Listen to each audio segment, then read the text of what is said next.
बीड जिल्ह्यामध्ये मसाजोगचे सरपंच संतोष देशमुख यांच्या हत्या प्रकरणाने राज्य हादरले। त्यातच आता बीड जिल्ह्यातला आणखी एक धक्कादायक प्रकार उघड झालाय। आष्टी तालुक्यात जमावाने केलेल्या हल्ल्यात 2 भावांचा मृत्यू झालाय तर एक गंभीर जखमी आहे। आष्टी तालुक्यात वाहिरा येथे गुरुवारी रात्री 2 भावांची त्यांच्याच समाजातल्या काही लोकांनी लोखंडी रॉड, धारदार शस्त्राने मारहाण करत हत्या केली। अजय भोसले आणि भरत भोसले असं या दोघांचं नाव आहे। या दोघांनाही बेदम मारहाणीत त्यांचा जागीच मृत्यू झालाय तर आणखी एक जण जखमी आहे। हे तिघही त्यांच्या गावात उभे असताना गावातील आणि बाहेरील काही लोक जमा झाले। त्यातील लोकांनी या तिन्ही भावांवर शस्त्राने हल्ला चढवला। खुनाचं कारण मात्र अजूनही स्पष्ट नाही।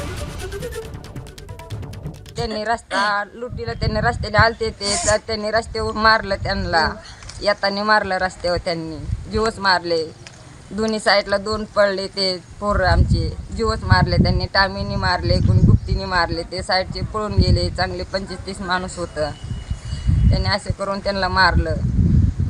आपण बाहेरून गोपनीय माहिती काढून जे यामध्ये कोण आरोपी आहेत ते संशयित 8 आरोपींना आपण गुन्हा दाखल होण्यापूर्वीच पोलीस स्टेशनला ताब्यात घेतलेले आहे।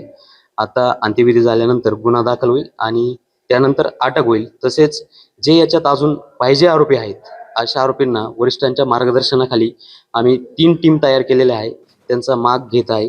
त्यांना लवकरच ताब्यात घेऊन त्यांनाही या गुन्ह्यामध्ये अटक करत आहोत। एबीपी माझा, उघडा डोळे बघा नीट।